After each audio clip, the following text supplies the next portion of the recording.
Have you ever met someone who disappears from every party, who never picks up the phone, who sits alone even in a crowded room? Most people call them arrogant, but science tells us something completely different. Who are introverts? Psychology calls these people introverts, but here's what most people get wrong. Introvert does not mean shy. It does not mean socially broken. It simply means their brain is wired differently. Where normal people gain energy from crowds, introverts lose energy in crowds, and they recharge that energy only in silence, in solitude. That's it. That's the entire difference. The brain science. Harvard researchers discovered something fascinating. Introverts have a higher sensitivity to dopamine, the chemical responsible for excitement and pleasure in your brain. Their brain receives so much stimulation from social situations that loud environments, big crowds, and constant interaction literally overwhelm their nervous system. So they protect themselves by pulling away. Being alone isn't their weakness, it's their survival mechanism. Alone does not mean unhappy. Here's what society completely misunderstands. Alone does not mean unhappy.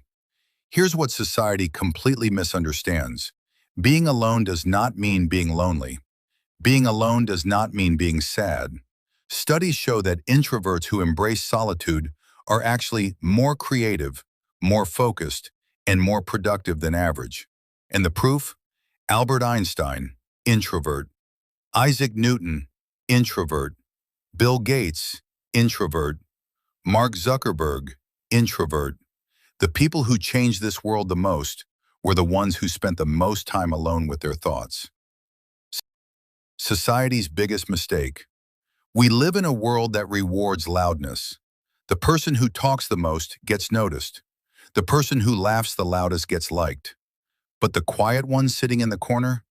People assume something is wrong with them. This is one of the biggest mistakes society makes. Introverts speak less because every word they say is carefully considered. They have fewer friends because they choose depth over quantity. They avoid small talk because their mind craves meaningful conversation. The power of solitude.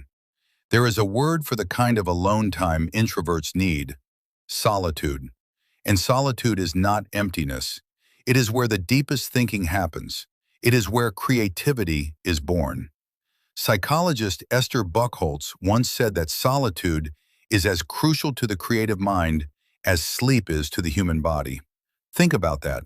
The greatest ideas in human history were born in silence. Are you an introvert? Here are the signs. You feel exhausted after social events, even if you enjoyed them. You feel recharged after spending time alone. You prefer deep one-on-one conversations over group discussions. You have very few friends, but those friendships are extremely deep. You hate phone calls, but you're fine with texts. You think before you speak, always. If these sound like you are probably an introvert. And that is not a flaw. That is simply how your brain was built. Remember this. Being alone and being lonely are two completely different things. Lonely is when you want connection but can't find it. Solitude is when you choose silence because it feeds your soul. Introverts don't avoid the world because they hate it. They step back from it so they can understand it more deeply than anyone else. And often, the quietest person in the room has the loudest mind.